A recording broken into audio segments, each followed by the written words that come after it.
Question, please. If your business data disappeared today, could you recover it tomorrow? Not next month, not after rebuilding everything, tomorrow. Now, most small businesses assume that data loss is rare, but the uncomfortable reality is that it's not. Every single day, businesses lose data, and they lose data for several reasons. It could be because of ransomware attacks, or accidental deletion, or hardware or system failure, or cloud misconfigurations, or even former employees deleting or locking the files. And the scary part is that most of these aren't sophisticated attacks, but simply normal, boring failures. So what happens when you don't have backups? Now, when there are no backups, then recovery often looks like this. We have projects that have been permanently lost, or customer records that have disappeared, or financial data is incomplete. Operations may grind to a halt, and customers might lose trust. In some cases, business is actually forced to pay ransom or to shut down systems for weeks, or worse yet, to close entirely. And that is where the phrase exists, no backups, no business. Sounds dramatic, yes, but it's actually realistic. But now you may ask then, what is a good backup? What does a good backup actually mean?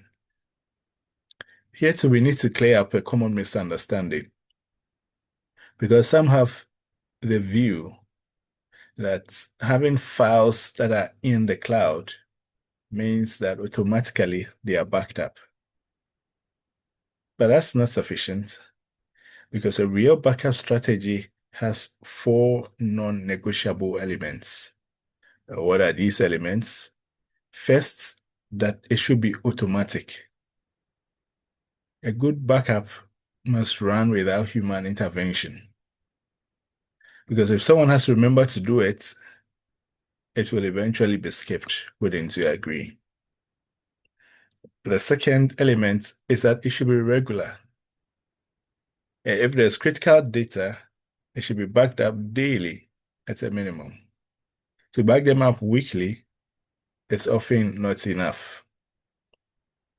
The third element of a good backup is that it should be stored separately. Backups must be isolated from the main systems. Why is that? Now, consider a situation where ransomware can reach the backups,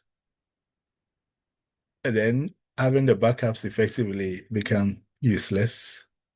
So always ensure that backups are stored separately from the main systems. And the fourth element is that backups should be tested because a backup that hasn't been tested is actually only theory. You must confirm that you'll be able to restore the data when it matters. So in all of this, we see clearly that backups aren't simply about IT. They're actually about continuity. Yes, business continuity. Because backups determine how fast you're able to recover. They determine how much data you lose. They might even determine whether customers stay or whether the business survives. So the crucial takeaway in all of this is no backups doesn't just mean data loss, but it can actually mean business closure. So backups are not optional. They are non-negotiable. Hope you enjoyed this one. Looking forward to seeing you on the next one.